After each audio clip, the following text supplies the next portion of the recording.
Donc vous pouvez sur le site faire des photos, des vidéos. La seule condition, il ne faut pas filmer sur le site et éviter d'ouvrir et fermer les portes des véhicules. Voilà à peu près les conditions. Donc s'il y a des questions, n'hésitez pas à me les poser. On est en visite guidée normalement. Voilà. Alors écoutez bien messieurs, dames, c'est passionnant. Ici on est dans le Quercy, aux portes du Périgord-Noir. Il faut savoir qu'une exploitation moyenne chez nous c'était entre 8 et 12 hectares. C'était l'exploitation ici de mes grands-parents.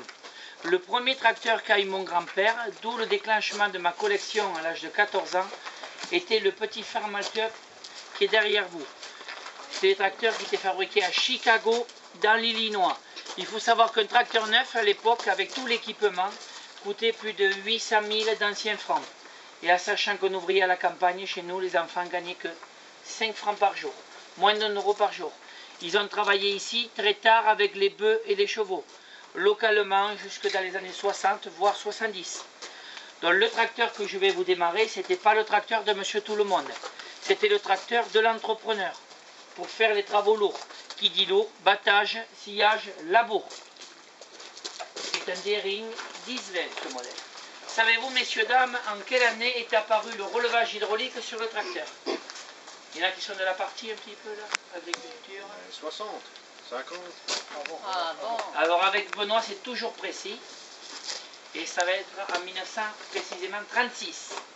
Les tracteurs étaient dépourvus d'éclairage et de démarreur. Et l'apparition du pneumatique, monsieur, est arrivé en 1900 environ, vous savez, 29. Avant, les tracteurs étaient sur ou fer. Donc on les démarrait sur l'essence et après on les passait sur le pétrole ou kérosène. Point mort, on ouvre l'essence, on tire le starter, on purge le carburateur, on fait un tour moteur pour l'aspiration du carburant. On va lui enlever le starter.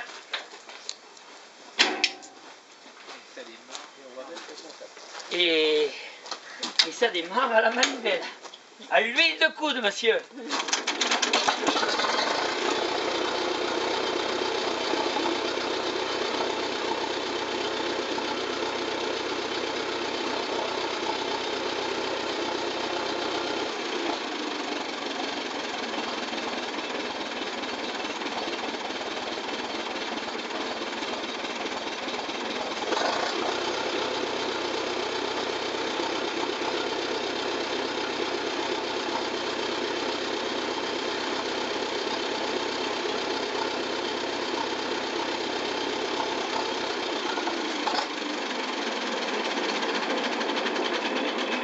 Parcours, il va y avoir plusieurs démarrages de tracteurs, voitures, donc un moteur qui va tourner ici à 0 tour minute tout à l'heure, au passage. Je reprends ma visite, vous pouvez passer, il n'y a pas de souci. Savez-vous, messieurs, dames, combien il y a eu de marques de tracteurs de fête dans le monde? Beaucoup, hein, monsieur, hein? Combien de marques de tracteurs il reste en France aujourd'hui de fabriquer? Pas beaucoup. Pas beaucoup. Madame, ça rappelle? C'est la visite avec les enfants, hein? C'est la même visite à peu près, hein? Sauf qu'elle sera un peu plus technique, c'est la passion là. Je vais vous mettre d'accord. En France, de fabriquer aujourd'hui, il n'y en a plus, monsieur. Les derniers étaient très bien, qui ont été rachetés par. Très bien. Il faut savoir qu'il y a eu plus de 250 marques de tracteurs. Après la Seconde Guerre mondiale, il y a eu beaucoup de petits constructeurs qui se sont lancés à l'aventure, comme Micromax, Babiol. Et ils se sont fait donc manger par les plus gros. Renault, Fiat, Someca et j'en passe. C'est la loi du plus fort. Et aujourd'hui dans le monde, il reste, Rémi, combien de marques de tracteurs? Et ouais, il ne savait pas le choix. Moi je vais te répondre. 15 marques de tracteurs de fabriquer. Seulement. Donc si vous avez des questions sur le parcours, on peut détailler ce que vous voulez ici. Donc on va parler de l'évolution, traction animale, l'automobile beaucoup, les tracteurs, on va parler du vélo. Il va y avoir une démonstration de Granby aussi, tout derrière vous, tout à l'heure en Roumanie. On continue ici, messieurs, dames. Donc, le travail traînait, c'était un travail dur, c'était un travail de femme. Vous vous étendez.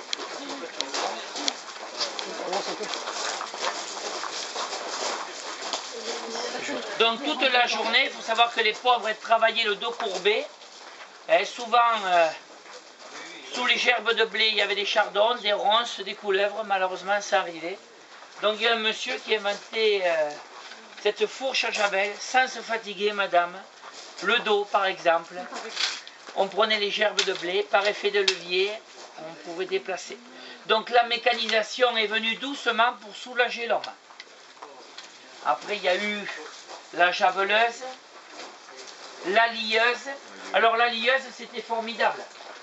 Grâce au rabatteur, le blé qui était couché, Rémi, grâce au rabatteur, ça permettait de le relever, ça le coupait, ça passait sur un petit tapis, une toile, ça l'attachait et ça l'éjectait sur le côté. Donc, et après on verra l'évolution avec le battage aussi. Première batteuse à sac, pardon. Deux motorisations là-dessus, le Volkswagen et le Peugeot. Et le Volkswagen prenait énormément en feu d'ailleurs. Alors on va parler de cet outil, qui est une énigme au musée. Il faudrait deviner à quoi ça sert. Moi je sais, je suis déjà venue. Ah, oulala, t'es venu avec l'école? Oui. Ah oui, ça marque les enfants la visite en principe. Non, je peux pas dire. T'es venu avec tes parents? Non, avec l'école. Avec l'école. D'accord, non mais aujourd'hui, c'est les parents. En principe, oui, les enfants ils se rappellent la visite. Alors, on va laisser travailler les parents. Donc, il faut deviner à quoi ça sert cet outil. Madame, ça se souvient. C'est l'ancien motoculteur. C'est un ancien motoculteur. Oh, monsieur, pas du tout, c'est pas pour le travail de la terre. Ah oui. Vous avez vu la pièce qui monte là? Vous avez ça en cas de crevaison dans la voiture. C'est un cric. Très bien, monsieur. Vous avez vu le papa, la forme du pneumatique qui est très particulière. Oui, on creuse. Ça porte sur quelque chose de bien précis. Il est motorisé par une roue française. Oui. Par des rails. Avec une vis. Le rail, très bien, monsieur, vous êtes sur la bonne voie. Sur le bon rail. Alors, un indice au sol. Ah, il y a du Charbon, c'est pour aller dans les mines. Oui. Ça peut- Pour extraire le charbon des mines. On va aller le ramener. Alors, on fait la synthèse des deux et on En tirer les wagonnets. pour pousser les wagonnets dans les mines de charbon à Carmont dans le Tarn.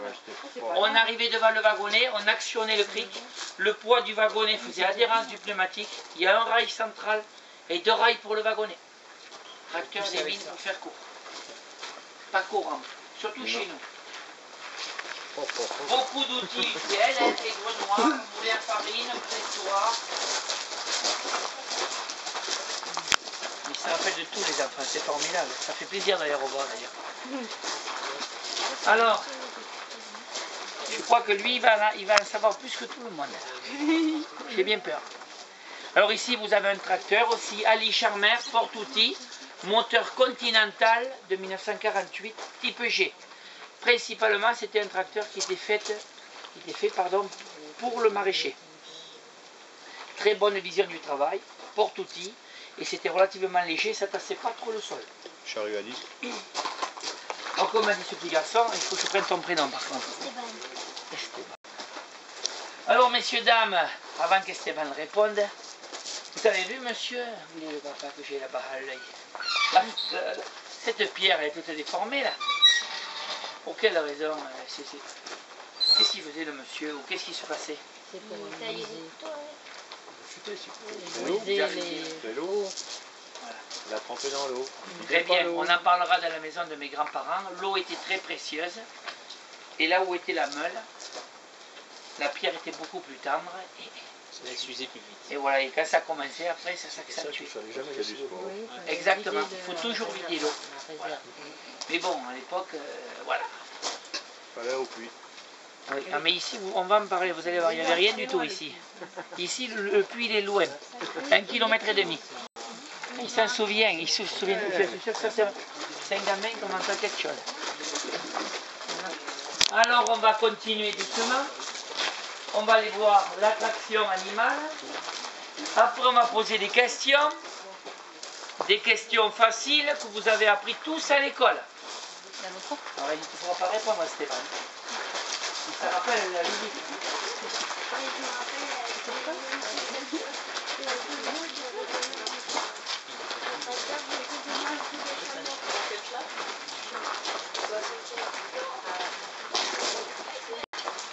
après, vous allez voir ce qu'on va démarrer.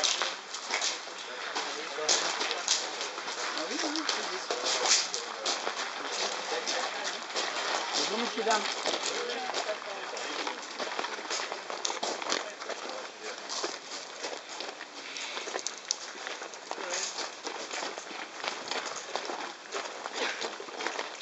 Alors Rémi, il faut préciser que nous sommes le 18 août 2014 et il est 15h14.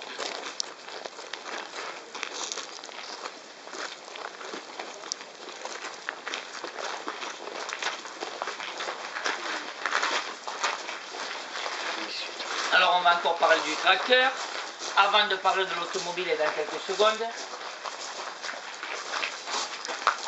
Alors messieurs, dames, on va attendre que tout le monde arrive. Le mettre en route. Le Vierzon, on va le mettre en route originellement. Pas celui-là, celui qui est là-bas, mais c'est le frère, c'est exactement le même. Le 312, on va en parler longuement. Alors si vous prenez la gamme Vendeuvre, si vous voulez collectionner les tracteurs avec tous les types et les variantes, vous savez combien il y a de modèles, madame? Beaucoup, 82 exemplaires. Alors si vous voulez collectionner tous les tracteurs, fois 250, mais bon, ils ne sont pas tous 82 modèles, ça fait beaucoup de monde. Savez-vous, messieurs, dames, quelle est la consommation de ce type de tracteur à l'époque, à l'heure? À l'heure? Énorme. Oui. Dites-moi l'énormité de la chose. Rien. Monocylindre. 4-5 litres, 10 litres, 10 litres à l'heure. Oui, 10 litres. Monocylindre. Monsieur, vous voulez dire quelque chose? Allez, je vais voir. Combien? 10 litres. Je vais vous mettre tous d'accord précisément, parce que la visite est toute précise. 1,5 litre. Alors, très économique. Allez, monocylindre. Alors, il faut savoir que l'éclairage, l'hydraulique était un supplément à l'époque. Ça démarre. Donc, Et il démarre bien, hein? mais 85% du musée fonctionne. Et dans quelques minutes, vous allez être surpris par un démarrage de quelque chose qui va plaire, qui plaît à tout le monde. Cette visite, elle est... Voilà, la passion, c'est la visite la plus intéressante. Donc ici, ils ont travaillé très tard avec les bœufs et les chevaux, localement jusque dans les années 70 ici. Et pas loin d'ici, à Montgesty, il y a un monsieur qui a travaillé jusque dans les années 80 avec ce type d'attelage, pour vous dire que c'était très pauvre chez nous. Et principalement à l'époque, ils sacrifiaient le cheval en le vendant, qui payait le tracteur ou une partie du tracteur. Et chez nous, dans nos campagnes, principalement 3 types de tracteurs. Le Farmal Cup, hein, celui-là qu'avait mon grand-père qui était fabriqué à Chicago, ou le français qui était fabriqué à Saint-Dizier. Le Pony, alors 812, 820, diesel, moteur de temps, avec moteur anomag. Et le petit gris, le Ferguson. Voilà. Et pour les travaux lourds, après, on faisait appel à l'entrepreneur. Voilà, on va en parler longuement d'ailleurs. Donc ici, je ne vais pas y rester longtemps. Voilà, c'était juste pour vous montrer. Tu vois, Rémi, que j'ai déplacé beaucoup de choses ici, nouvelles, par rapport à la dernière fois. Parce que le musée, ça grandit tous les jours un petit peu. Hein. Une pièce par semaine de moyenne, on récupère encore. On récupère.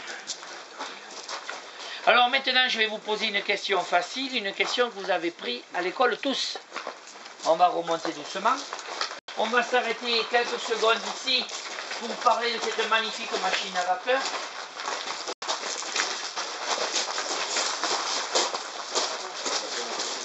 Donc ça fonctionnait au charbon et au bois. C'était déplacé de ferme en ferme.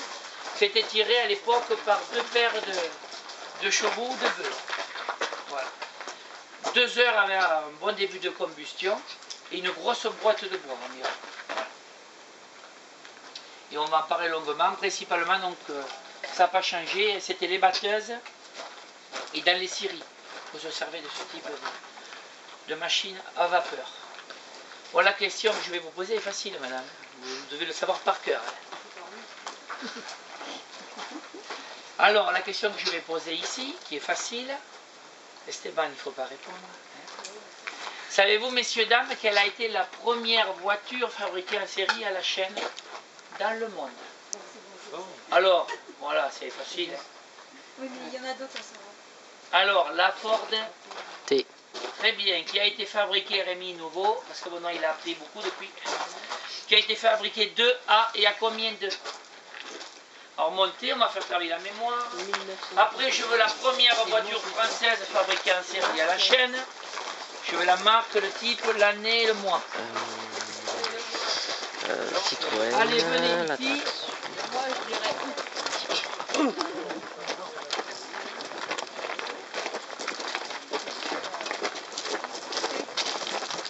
Vous allez voir, on va préchauffer un tracteur.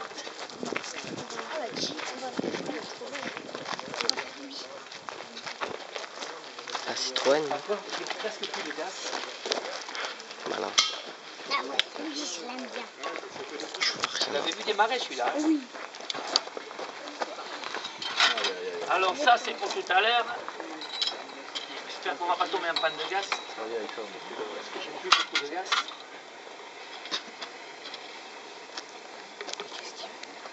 Préchauffe. Rien, ça, c'est Cylindre pour normal. faire préchauffer le gasoil. Obligé de chauffer la culotte. On le met à feu doux. À feu doux. Alors messieurs, dames, on s'en était arrêté. Première voiture fabriquée en série à la chaîne a été la Ford T, qui a été fabriquée d'octobre 1908 à mai 1927 et qui est sortie à plus de 16 millions d'exemplaires. Et c'est la voiture au monde la plus difficile à conduire.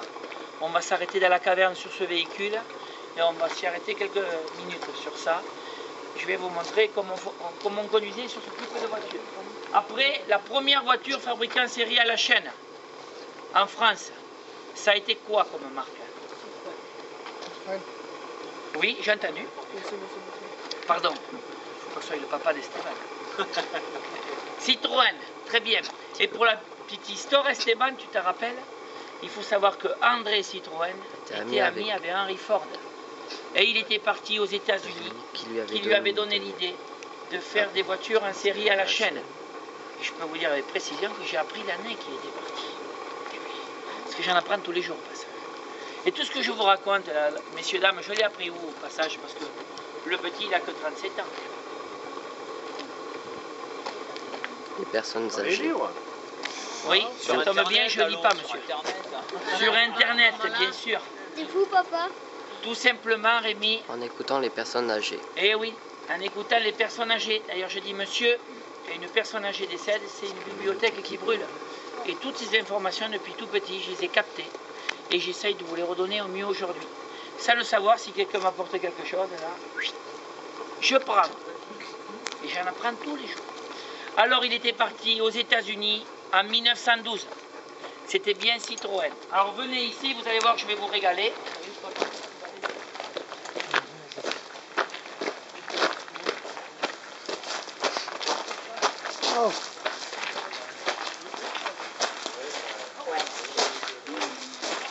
Alors, première voiture fabriquée en série à la chaîne a été la Citroën Type A, qui a été fabriquée en juillet 1919. Première voiture Esteban, équipée de démarreurs dynamo, d'éclairage et de roues de secours, tout au bois. Et c'est à partir de la Citroën B10, Esteban, que les voitures étaient en acier. La taille de papa.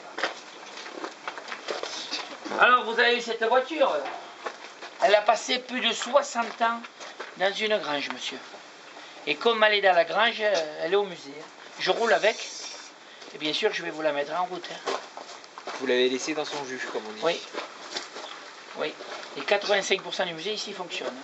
Là j'ai mis en route une vieille voiture, il n'y a pas longtemps, une Peugeot quadrillette. Au passage, pour information, c'était la concurrente d'elle à l'époque, de chez Peugeot. Et je l'ai remis en route, vous savez, le 1er août 2014 à 17h22. Et croyez-moi, il y avait du monde ce jour-là, et il y a beaucoup de gens qui ont pris des photos parce qu'elle n'avait pas tourné depuis plus de 50 ans. Hein. Elle est, vous la verrez, près de la forge que je suis en train de finir. Alors cette voiture, elle me plaît beaucoup parce que oui, j'anime, je roule avec. Vous avez vu dans quelles conditions roule le monsieur? Ça n'a pas changé depuis l'autre jour, madame. Hein.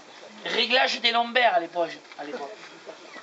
Le monsieur avait toujours sa poule près de lui. Et le monsieur, madame, rigolez pas, c'est pas marrant, qui consommait plus que la voiture, Ah ouais, d'accord. le docteur lui avait dit de ne pas se déshydrater. Donc il faut savoir qu'elle est autonome, c'est allumage par magnéto. Donc on va y faire 2 tours moteur avec le starter pour l'aspiration du carburant.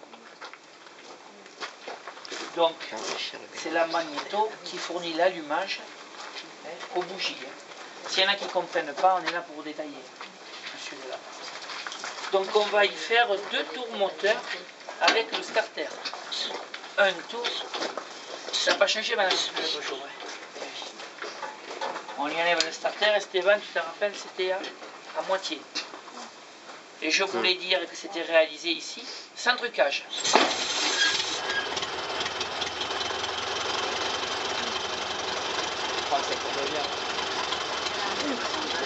On arrive à faire avec nos petits doigts.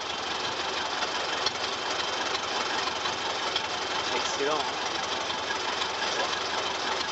Ce qui est super, c'est Si qu'il vous l'a voulez laissé dans faire, son monsieur, la visite guidée, vous pouvez aller à l'accueil, il va vous tamponner le papier. Donc les anciens, ils m'ont tout appris. Chaque véhicule qui rentre, on fait donc le diagnostic, démarrage, hivernage, stockage.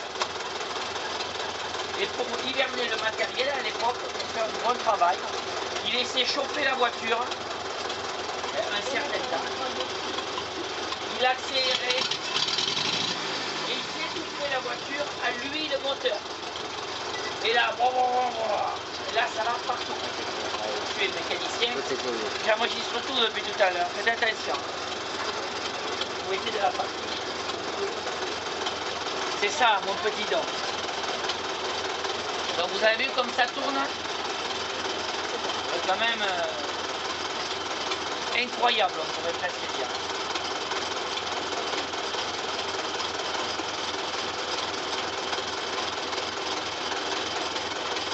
Allez,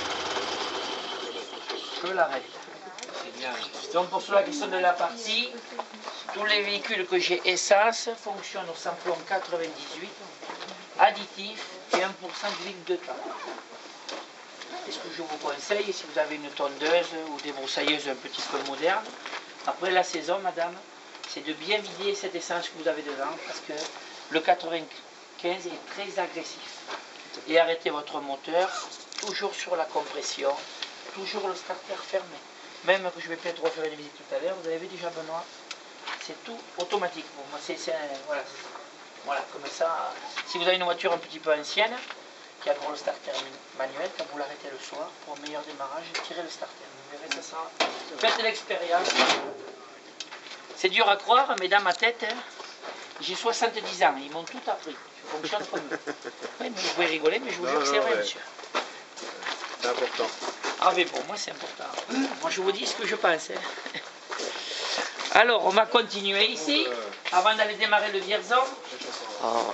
Ah oui, c'est vrai. Le truc, il faut même plus.